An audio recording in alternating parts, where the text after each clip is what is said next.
Hi, I'm Pat Fiume. I've been a realtor for over 30 years. I'm a host of the American Dream Show. Welcome to my show, Is This for Real Estate?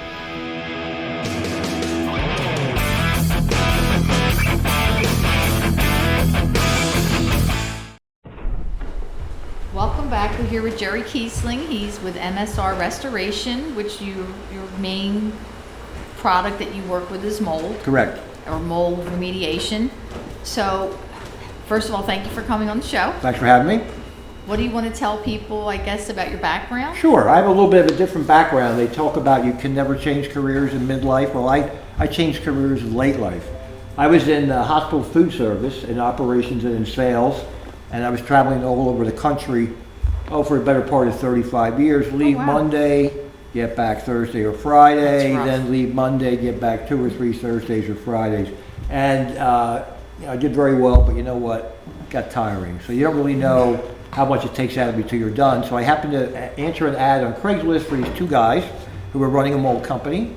And they went from $250,000 to $500,000 million in 3 years. Wow. And they were spending $175,000 a year just to get on page 1 in Google. And they said, you know what, I think there's a better way to do that. Did some research and determined that, you know what, pretty much realtors drive the home mold market. When the home inspector comes in and finds something in the home that you're selling, that's when it comes. So I broke off on my own, started a company, had an issue with my partner. We used to be friends, but we're not now. And then I teamed up with one of the two owners that I originally hooked up with. He had the same issue with his partner, so now we've been together for 5-6 years, and we focus specifically on the needs of realtors in the real estate market for mold. I know every realtor I talk to always knows your name. Yes.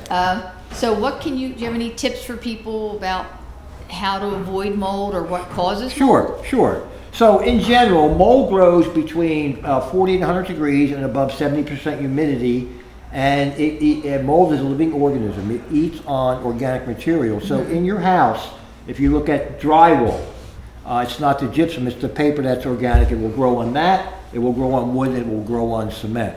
So I have some tips for what you want to avoid both internally and externally, okay? Number one, in the house, the one thing you want to worry about is every basement needs a dehumidifier. Okay. All right, and the reason we need a dehumidifier is because the basement is surrounded by dirt, which is moist, and block walls, which are moist.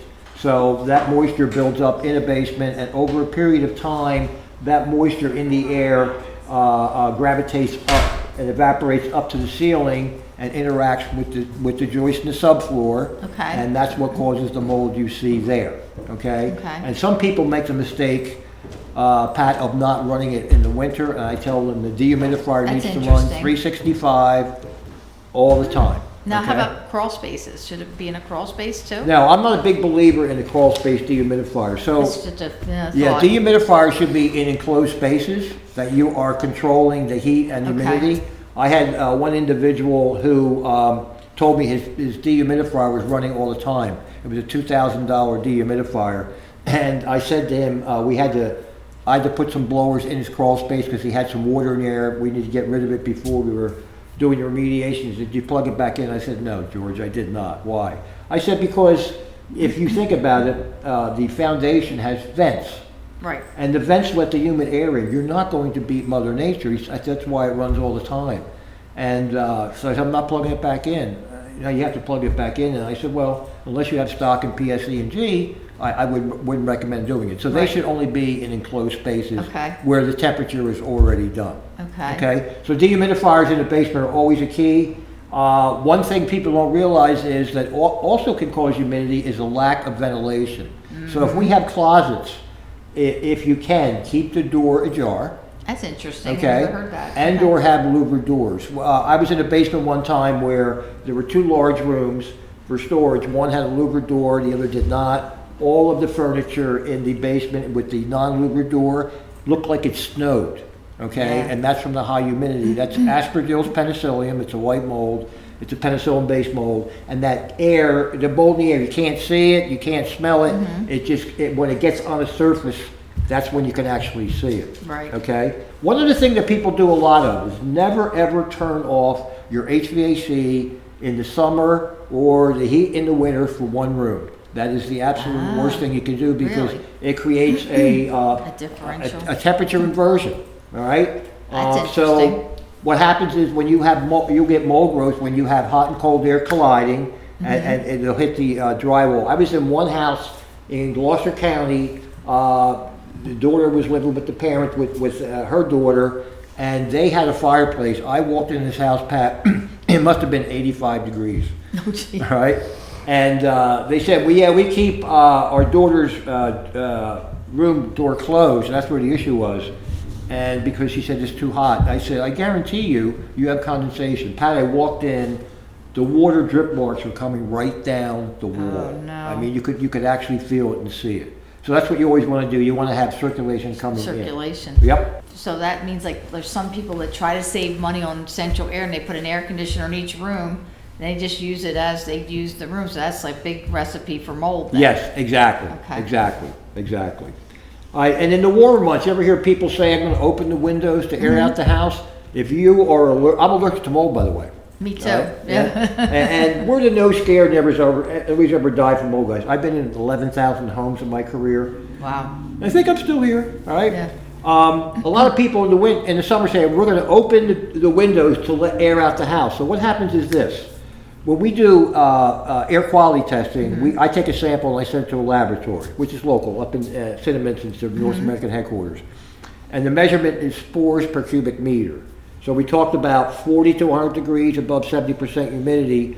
I've taken air counts in the winter where it's 30 degrees low humidity, where it has been 125 spores per cubic meter, okay? And you want to be below 2,000 in your house. Last summer, around this time, I had successive days of 105,000 and 125,000. Wow. Called the lab, I said, do I need to recalibrate my pump? They said, no, that's what it was. Okay, so when you open, I had this yesterday. When the windows were open? Yep, I had a young lady in the bathroom. She said, I'm highly allergic. I have mold in the bathroom. She was a renter, meticulous bathroom. I mean, she was very, kept that place nice. And I said, the problem is the window. And I had to air the place out. I said, should I smell mold? They said, yeah, it's all that hot, humid air coming in with the mold in it. So that's the worst thing you can actually do. Okay? The other thing we have to do is when you have a little spot of mold and you're looking at cleaning it, believe it or not, for any porous surface, which would be drywall, wood, or concrete, bleach is the absolute thing worst thing you can do. It actually accelerates the growth instead of killing it. And here's why. So we talked about water, organic material. Bleach is 92% water. You put it in a bucket and you add water. Right. Right. The active chemical is chlorine. When the chlorine gets into the pores, it locks the water into the pores and it explodes the growth. I had a young fellow one time who called me and he's on day 2 and he's talking real fast until he got to day 2. He said, you know, yesterday morning I had a basketball-sized mold on my drywall. He said, I sprayed it with bleach and water. And I'm like, you know, chuckling to myself. How'd you make it out? He said, when I got home it doubled. He said, so, well, this morning I did it again.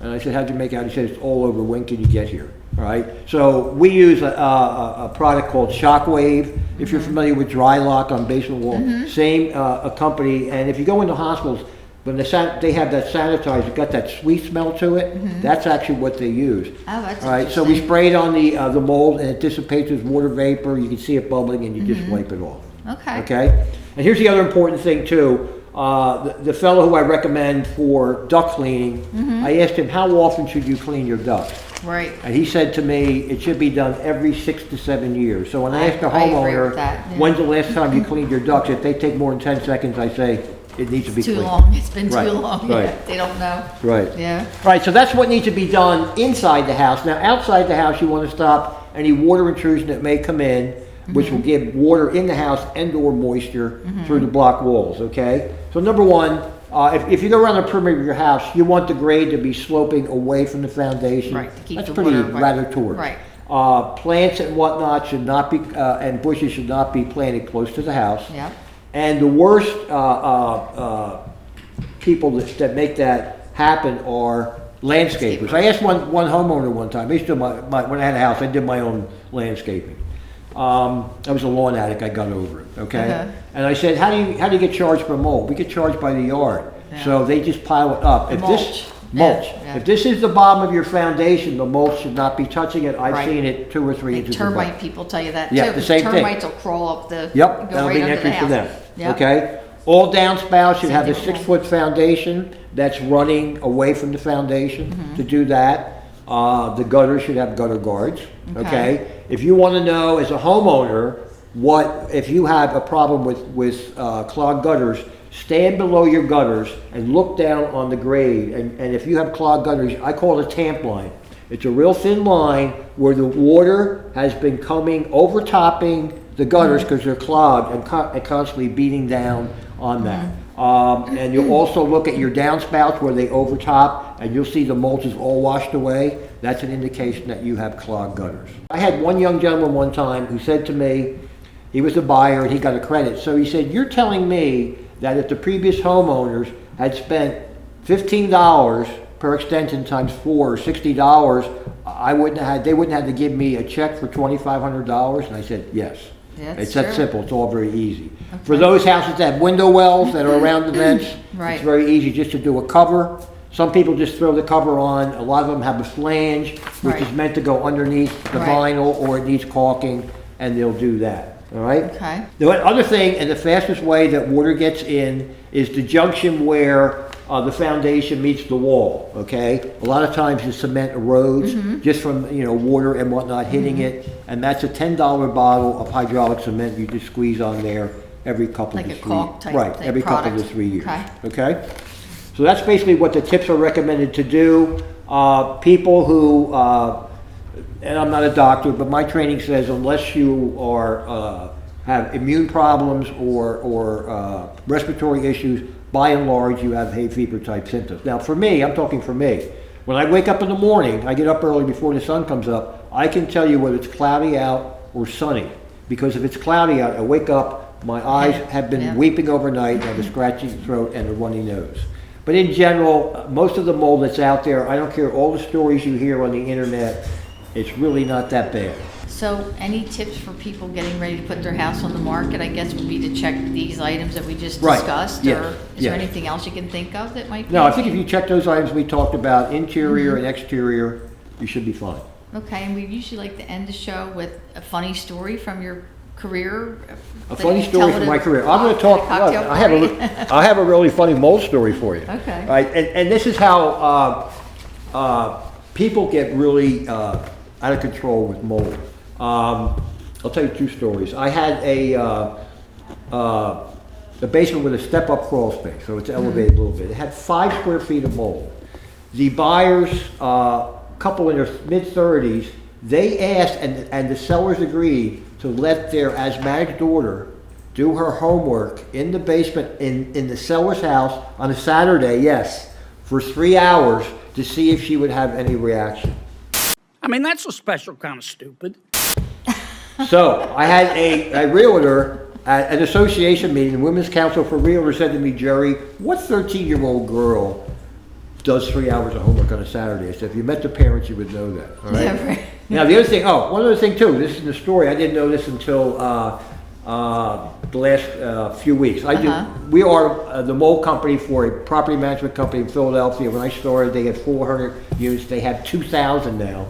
Front end loader washers, the water pools up in the bottom, and it Yes. can cause mold there. I've These seen 2 that. young fellows were so worried about getting mold on their clothes that for 3 weeks, they wore the same dirty clothes over and over again until we could come out there and take care of that. I said to them, did you see any mold on your clothes? They said, no. And I said, I just looked it up. The dryer gets about 20 degrees from where the temperature kills every kind of mold. You Right. probably put yourself more at risk wearing those dirty Same, clothes. than those them. dirty Yeah, so clothes. the model of the story is just really not that bad. I mean, 11,000 homes and I'm still living. Okay. All right? Thanks, I appreciate you having me. All right, well, thank you for being with us All right, today. thanks, Okay. pleasure.